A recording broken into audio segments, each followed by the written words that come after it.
enfrentó al imperio persa la expansión islámica del siglo VII? ¿Por qué no pudo frenar las conquistas árabes de su territorio? ¿Cómo finalizó la decadencia de la dinastía sasánida? Porque hay muchas preguntas por resolver, acompáñenme a historizar. En el siglo VII, en Persia dominaba el poderoso imperio sasánida, que se había expandido hasta conquistar buena parte de Asia Occidental, Siria, Palestina, Egipto e incluso se había acercado a Constantinopla.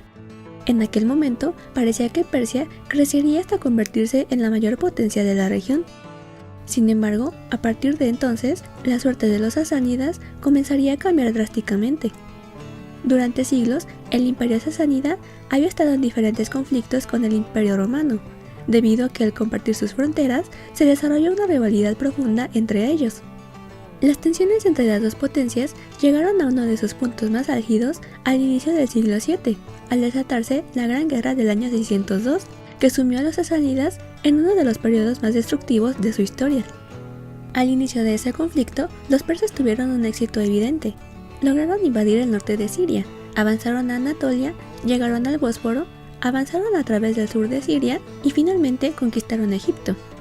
Los sasánidas tuvieron tanto éxito durante estos primeros momentos que en el año 615 ya habían llegado a Calcedonia, cruzando el mar del Mármara hacia Constantinopla. Pero antes de que pudieran tener la victoria completa, a finales de la década de 620, los sasánidas vivieron circunstancias que cambiarían totalmente el rumbo del conflicto. Un importante factor para el resultado final fue el motín del general Shabaras, uno de los más brillantes líderes militares sasánidas, en contra del rey persa Khosroes II. Shabaras formó una alianza secreta con el emperador bizantino Heraclio, lo que fue clave para la victoria bizantina en la guerra. Hacia el año 627, el emperador bizantino inició un potente contraataque, y Shabaras, en lugar de defender al imperio sasánida, retiró a sus tropas en los momentos más decisivos. ¡No puedes hacer eso! ¡Soy tu jefe! Todo esto fue crítico para la derrota persa en la batalla de Nínive, donde Khosroes perdió totalmente el control de la guerra. Así, la campaña del imperio sasánida contra los bizantinos al final resultó muy desastrosa. Además, la guerra se había prolongado durante demasiado tiempo, agotando las reservas y los recursos de los persas, por lo que las partes noroccidentales de los territorios sasánidas quedaron a disposición del imperio bizantino. Una vez que terminó el conflicto, Persia entró en una gran crisis política. La derrota y la traición de Shabaras dejó a los sasánidas muy debilitados, no solo militar, sino también moralmente. Y en 628, un golpe de estado depuso y ejecutó al rey Khosroes. A partir de ese momento, en apenas 4 años, hubo numerosas sucesiones violentas al trono persa, de al menos 12 reyes, con golpes de estado y conspiraciones. ¡Por un demonio, lo que faltaba! Los nobles locales aprovecharon el caos para actuar por su cuenta, fragmentando aún más la autoridad central. El trono se volvió inestable, y el rey dejó de ser la figura poderosa que mantenía unido al imperio. Ese momento coincidió con el comienzo de la gran expansión islámica del siglo VII. Va a doler. Los árabes, que se habían unificado bajo el primer califato, comenzaron a avanzar hacia Occidente, ocupando cada vez más territorio persa al obtener numerosas victorias en las batallas que libraban contra los sasánidas. Los ejércitos árabes eran muy distintos de los ejércitos tradicionales de Persia. Sus jinetes se movían con rapidez en desiertos y llanuras, usando caballos ligeros y camellos que soportaban largas marchas. Además, su estrategia de realizar asedios largos para agotar al enemigo fue especialmente eficaz contra el ejército sasánida, que ya estaba muy debilitado, y contra el propio estado persa, que atravesaba por la grave crisis política. Los sasánidas solo pudieron obtener una victoria grande en el año 634, en la batalla del Puente, cuando los árabes, que ya habían logrado cruzar el Éufrates, fueron derrotados por la caballería pesada persa, sus elefantes de guerra y por más tropas. Sin embargo, esa victoria no cambió el rumbo de la guerra.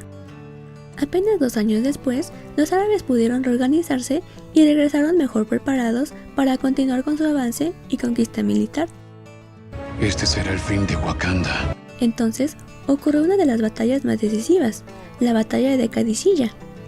Una de las causas más importantes de la derrota sasánida en la batalla de Kadisilla, además del agotamiento de la población y de los ejércitos después de años de guerra con Bizancio, y la desconfianza y la división que existía entre las facciones dinásticas, fue el hecho de que durante la guerra casi todos los nobles principales habían muerto, lo que debilitó el liderazgo entre la población persa.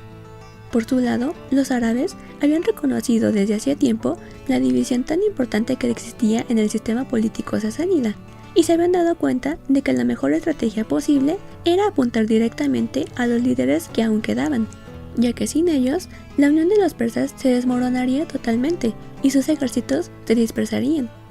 Y así ocurrió en la batalla, donde los árabes llevaron a cabo la captura, derrota y muerte de un buen número de estos líderes. El importante general persa Rostam Farrukhzad también pereció en la batalla, y con ello se desplomó la moral sasánida. Con todo esto, se abrió el camino hacia la ciudad capital del Imperio Sasánida. ¡A correr, hijos! Apenas 2 años después, en 637, Ctesifonte fue tomada por los ejércitos árabes, y los tesoros imperiales fueron saqueados y trasladados a Medina. A partir de ese momento, la caída del Imperio Sasánida se precipitó más rápidamente. Debido al caos y la confusión durante el saqueo de la ciudad, el rey de ese momento, Yasker III, se vio obligado a salir de la capital y trasladarse de provincia en provincia, exigiendo lealtad, dinero y apoyo de sus súbditos. Sin embargo, sus resultados no fueron muy favorables. La nobleza persa, cansada de las derrotas y deseosa de preservar sus propiedades, a menudo prefería pactar con los árabes antes que arriesgarse a seguir a un rey en decadencia. Yo creo que no se va a poder. Yasker ya no contaba con los enormes tributos que antes se recaudaban en Mesopotamia, pues esta región ahora estaba bajo control árabe. Una parte del ejército sasánida también se unió a las fuerzas árabes para mantener su estatus. Al verse acorralado, el rey intentó resistir con campañas locales, pero en el año 642 las esperanzas de una restauración de su gobierno se perdieron. Ese año ocurrió la última gran batalla entre persas y musulmanes, la batalla de Nijaband, que finalizó con la toma de Media.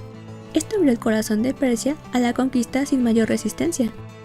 Tras esa derrota, Yasker III huyó a Persis, pero los árabes lograron conquistar esa región hacia el año 650, y por eso se vio obligado a huir nuevamente hacia el este. Allí se enfrentó a funcionarios locales que no estaban dispuestos a ayudarlo, y fue derrotado finalmente por una confederación liderada por el margrave de Merv y el gobernante heftalita de Bagdis. Con su debilitamiento tan grande, Yasker fue ejecutado en el año 651 en Merv. Su muerte marcó oficialmente el fin del Imperio Sasánida después de más de 400 años de existencia.